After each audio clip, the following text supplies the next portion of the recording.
Present indefinite tense. Present indefinite tense सबसे पहले हम जानेंगे बनाने के नियम। बनाने के नियम अर्थात ये होते हैं मेकिंग रूल्स। तो मेकिंग रूल्स क्या होते हैं? इसमें सबसे पहले हमें सेंटेंस की पहचान को याद करना है। पहचान उसकी ता है, ते है, ती है। अर्थात जिन हिंदी वाक्यों के अंत में ता है, ते है, ती है आदि शब्द आते हैं वे प्रेजेंट इंडेफिनिट टेंस कहलाते हैं। उसके बाद में आती है आपकी एचवी। एचवी होती है आपकी हेल्पिंग वर्ब। हेल्पिंग वर्ब होती है डू तथा डज। डू का प्रयोग प्लूरल सब्जेक्ट के साथ करते हैं और डज का प्रयोग सिंगुलर सब्जेक्ट के साथ करते हैं। अब थोड़ा सा सिंगुलर और प्लूरल के बारे में जान लेते हैं।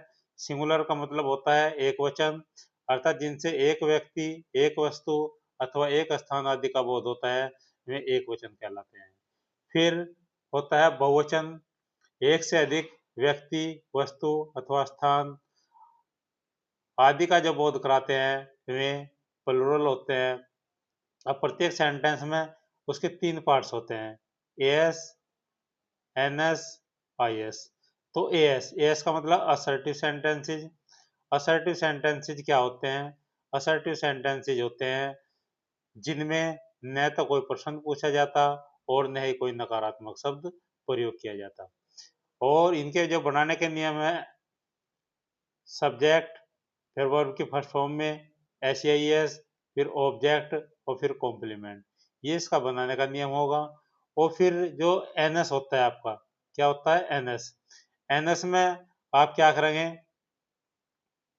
सबसे पहले क्या आ जाएगा इसमें? पहले सब्जेक्ट आ जाएगा, फिर हेल्पिंग वर्ब आ जाएगी, फिर निगेटिव वर्ड आ जाएगा, फिर वर्ब की फर्स्ट फॉर्म, फिर ऑब्जेक्ट और फिर कॉम्प्लीमेंट। जैसे अब इसी का हम एक एग्जांपल ले लेते हैं।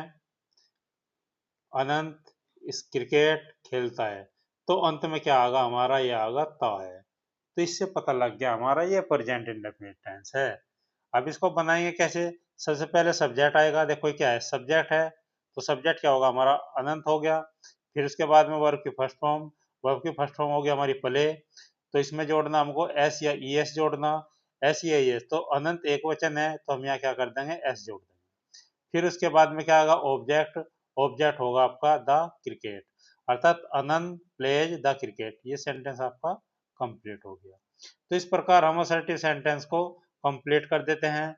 इसके बाद में जो इसका सेकंड पार्ट आता है वो आता है एनएस। अब एनएस में क्या आएगा?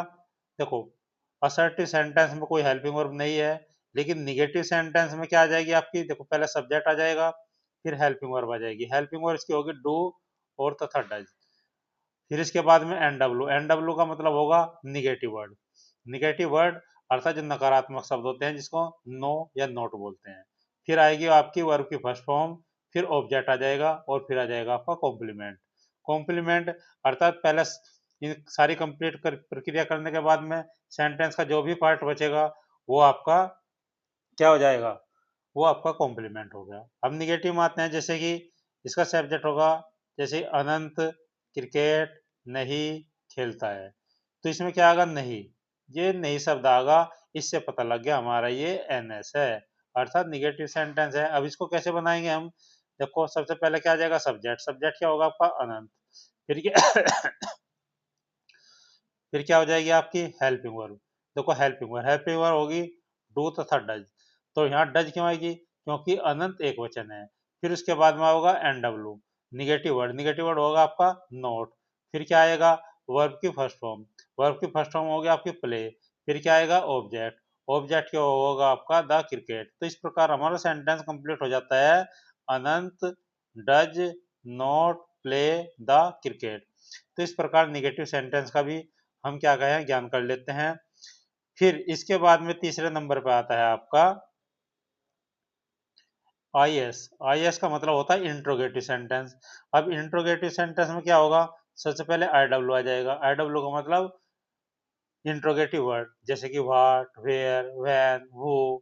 ये सब क्या हो गया? आपके इंट्रोगेटिव हो गए, अर्थात जो शब्द प्रश्न पूछने का काम करते हैं वे प्रश्नवाचक शब्द या इंट्रोगेटिव वर्ड कहलाते हैं। फिर इसके बाद में आपकी हेल्पिंग वर्ब आ जाएगी, फिर सब्जेक्ट आ जाएगा, फिर निगेटिव वर्ड आ जाएगा, फिर वर्ब की फर्स्ट फॉर्म, फिर ऑब्जेक्ट और फिर आ जाएगा आपका कॉम्प्लीमेंट। अब देखो, अब इसमें क्या आता है, तो इंट्रोगेटिव में भी आईएएस में दो पार्ट होते हैं। एक तो आपका जो क्या से शुरू होता है, जो क्या से शुरू होता है उसमें क्या क्या अंग्रेजी नहीं आती, उसमें शुरू में हेल्पिंग वर्ब आ जाती है। जैसे कि अनंत, क्या अनंत क्रिकेट नहीं खेलता है, तो क्या आ गया शुरू में, तो अनंत एक वचन है तो शुरू में क्या आ जाएगा, डज, फिर क्या आ जाएगा अनंत, सब्जेक्ट आ गया, फिर निगेटिव वर्ड आ गया, नॉट, फिर भी फर्स्ट आ गई प्ले, फिर द क्रिकेट ऑब्जेक्ट आ गया। तो इसके बाद में क्वेश्चन मार्क जरूर आता है, क्वेश्चन मार्क। फिर तीसरे नंबर पर आता है अनंत क्रिकेट क्यों नहीं खेलता है। फिर क्या आता है, दूसरा जो इसका टाइप है जिसमें प्रश्नवाचक शब्द वाक्य के बीच में आते हैं। अब वाक्य के बीच में कौन कौन से आएंगे, जैसे कि हमने बताया था आपको डब्लू फैमिली, तो चलिए जैसे ये आगा आपका क्यों, क्या हुआ क्यों, तो क्यों शब्द आ गया बीच में। तो इसमें जो है कि जो इंट्रोगेटिव शब्द वाक्य के बीच में आते हैं उनकी अंग्रेजी सबसे पहले, तो वाई में क्या होगा, वाई, फिर डज, सबसे पहले आई डब्ल्यू आ जाएगा, देखो क्या आ जाएगा आई डब्ल्यू, फिर आपकी एच वी, फिर एस, फिर एन डब्ल्यू, फिर वी फर्स्ट, फिर ओ, फिर सी। तो जैसे कि why does Anant not play the cricket. तो इस प्रकार हमारे तीनों के तीनों जो पार्ट हैं वो कंप्लीट हो जाते हैं।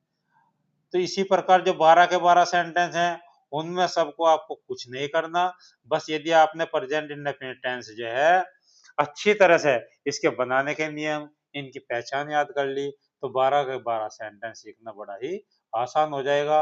अब इसमें सबसे पहले देखो, कोई भी प्रेजेंट इंडेफिनिट टेंस है, इसका जो नेक्स्ट पार्ट होगा प्रेजेंट कंटिन्यूअस टेंस है, तो प्रेजेंट कंटिन्यूअस टेंस पढ़ाएंगे, उसमें भी यही बताएंगे मेकिंग रूल, जैसे मेकिंग रूल्स हो गए, फिर आपकी पहचान आ जाएगी, फिर हेल्पिंग वर्ब आ जाएगी, फिर S N S I S, फिर प्रत्येक सेंटेंस के चार पार्ट होते हैं, असर्ट, असर्टिव, निगेटिव, फिर आपका इंट्रोगेटिव क्या वाला, इंट्रोगेटिव प्रश्नवाचक शब्द वाक्य के बीच वाला। तो ये चार टाइप्स होते हैं। अगर आपने बड़े ध्यान से प्रेजेंट इंडेफिनिट टेंस का अच्छी तरह से ज्ञान कर लिया तो आपको 12 के 12 सेंटेंस सीखने में किसी भी प्रकार की कोई प्रॉब्लम नहीं होगी। Thanks for watching.